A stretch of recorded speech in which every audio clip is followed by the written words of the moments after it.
ونعوذ بالله من شرور أنفسنا ومن سيئات أعمالنا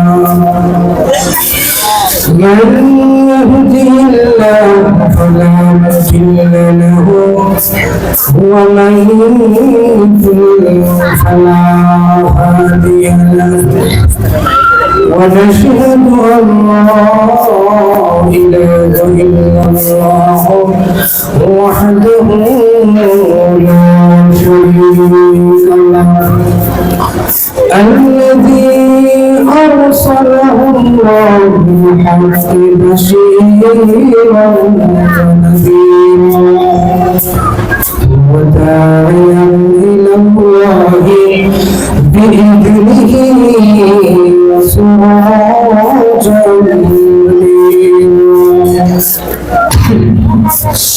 أعوذ بالله من الشيطان الرجيم بسم الله الرحمن الرحيم والسابقون الأولون من المهاجرين والأنصار والذين اتبعوهم بإحسان وقال النبي صلى الله عليه وسلم الصحابة كالنجوم اقتديتم اهتديتم بارك الله لنا ولكم في القرآن العظيم ونفعنا وإياكم بالآيات والذكر الحكيم صلى الله على سيدنا ومولانا محمد وعلى آله وصحبه وسلم صلى الله على سيدنا ومولانا محمد وعلى آله وصحبه وسلم الحمد لله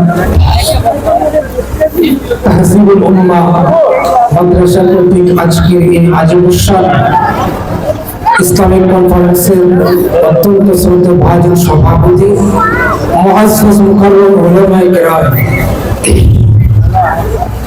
রব্বুল আলামিন মুমিন বান্দাদেরকে ডাক দিয়ে বলেন যে বান্দাকে যে অবস্থায় থাকুক না কেন ওই অবস্থার মধ্যে থেকে যদি আল্লাহর প্রতি কৃতজ্ঞতা জ্ঞাপন করে আর শুকরিয়া তার আলহামদুলিল্লাহ বলে আল্লাহর প্রতি অন্তর বড় খুশি হয়ে যায়। রব্বুল আলামিন আমার তেলাওয়াত আয়াতের ভিতর বলতেছেন সাহাবায়ে কেরাম রাদিয়াল্লাহু তাআলা আনহুম আজমাইন বন্ধুর ব্যাপারে যারা অগ্রগামী, যারা সর্বপ্রথম দলের ভিতরে ফার্স্টলি যারা অগ্রগামী হয়েছে ওই সমস্ত সাহাবায়ে কেরামদের ব্যাপারে আল্লাহ রাব্বুল আলামিন কিছু কথা বলেন, তাদের ব্যাপারে জান্নাতের ওয়াদা করেছে। আশারে মুবাশশারা 10 জন সাহাবী যাদের ব্যাপারে আল্লাহ রাসূল আল্লাহ তাআলার পক্ষ থেকে জান্নাতের সার্টিফিকেট প্রাপ্ত বলেছেন। সুবহানাল্লাহ। তাদের ব্যাপারে আল্লাহ রাব্বুল আলামিন বলেন والسابقون الأولون من المهاجرين والأنصار যারা অগ্রগামী, ফার্স্টলি যারা ইসলামের পথে আল্লাহ রাসূল আহ্বান করতে দেরি হয়েছে, তাদেরকে তারা যেই অবস্থার মধ্যে আছে ওই পজিশন রেখেই তারা যুদ্ধের ময়দানে ঝাঁপিয়ে পড়তে তারা 1 মিনিটও বিলম্ব করে না। সুবহানাল্লাহ। এই সাহাবায়ে কেরাম রাদিয়াল্লাহু তাআলা আনহুম আজমাইন গণের ব্যাপারে অসংখ্য অগণিত ঘটনা হাদিস শরীফের ভিতরে বর্ণিত আছে। একজন সাহাবী হযরত আব্দুল্লাহ রাদিয়াল্লাহু তাআলা আনহু, যিনি ইসলাম ধর্ম গ্রহণ করার পূর্বে তার নাম ছিল আব্দুল উজ্জা। ইসলাম ধর্ম গ্রহণ করার পরে আল্লাহ রাসূল তাকে মহব্বত করে নাম দিয়েছেন আব্দুল্লাহ। আল্লাহ রাসূল সাল্লাল্লাহু আলাইহি সাল্লাম হুজরা শরীফের ভিতর যখন ছিলেন, ফজরের নামাজ পড়তে যখন বের হবেন কনকনে শীতের মধ্যে, হঠাৎ করে আল্লাহ রাসূল যখন হুজরা শরীফ থেকে বের হইতেছেন, এই মুহূর্তে ওই সাহাবী আব্দুল্লাহ রাদিয়াল্লাহু তাআলা আনহু আল্লাহ রাসূলের হুজরার পাশে দাঁড়িয়ে আছেন। আল্লাহর নবী, বিশ্ব নবী, রাহমাতুল লিল আলামিন হুজরা শরীফ থেকে বের হলেন। তাকায় দেখে একজন শরীরের মধ্যে কোনো কাপড় নাই, মাথার মধ্যে কোনো কাপড় নাই, শীতের মধ্যে কোনো বস্ত্র নাই, শুধুমাত্র লজ্জাস্থানটা ডাকিয়া কোনো মতে যেন কনকনে ঠান্ডা শীতের মধ্যে থরথর করে কাঁপতেছে। আল্লাহর রাসূল বলেন, কে গো আমার হুজরা শরীফের সামনে দাঁড়ায় আছো? হযরত আব্দুল্লাহ রাদিয়াল্লাহু তাআলা বলেন, ইয়া রাসূলুল্লাহ, ইয়া হাবিবাল্লাহ, কিছুদিন আগে আমি আপনার দরবারে এসে ইসলাম ধর্ম গ্রহণ করে মুসলমান হয়েছি। আমার পূর্বে নাম ছিল আব্দুল উজ্জা, আমি নবী, আমার নাম আব্দুল্লাহ রেখেছেন, আমি আপনার সেই আব্দুল্লাহ।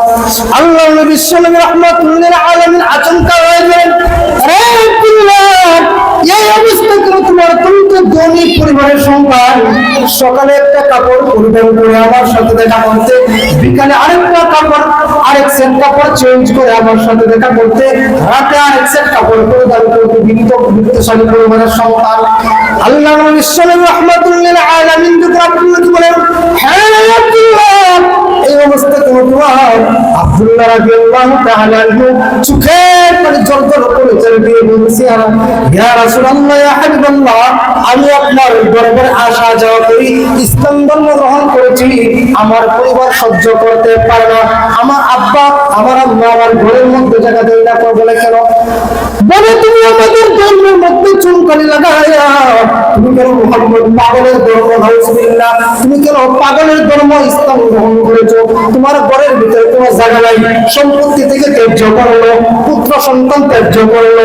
শেষ মুহূর্তে হযরত আব্দুল্লাহ রাদিয়াল্লাহু তাআলা কাছে বলে, হে আব্দুল্লাহ রে, যা যা, বাড়ি থেকে বের হয়ে যা, একটা যারা পরিমাণ সম্পত্তি পাইবি না। বলে, ঠিক আছে, চলে গেলাম। যাওয়ার সময় ডাক দিয়ে বলে, চাচা আব্দুল্লাহ দাঁড়াও, হে আব্দুল্লাহ, তোর পরনে যেই সেট জামাটা আছে এটাও তো আমাদের দেওয়া, এটাও খুলে দিই। আল্লাহু আকবার। আব্দুল্লাহ রাদিয়াল্লাহু তাআলা পরনের জামাগুলো খুলে দিতে হবে। আল্লাহু আকবার। কেমন সাহাবী!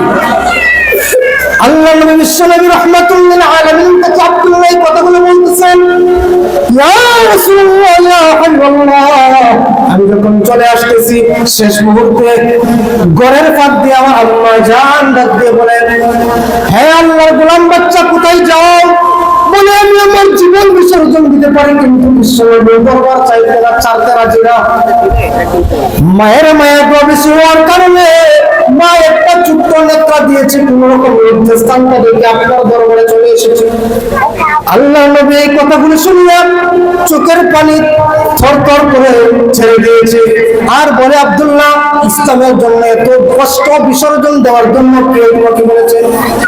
আব্দুল্লাহ রাদিয়াল্লাহু তাআলা বলেন, আল্লাহ রাসূলুল্লাহ, ও আল্লাহর নবী, আমি আমার জীবন বিসর্জন দিতে পারি, সম্পদ ছাড়তে পারি, সর্ব হারা হতে পারি, কিন্তু এক মুহূর্ত পর্যন্ত বিশ্বনবীর দরবার ছাড়তে রাজি না। এই ছিল সাহাবায়ে কেরামের আদর্শ। তো রাসূল আমার বলেন, আচ্ছা ঠিক আছে, তোমার শেষ তামান্না একটু বলো তো শুনি।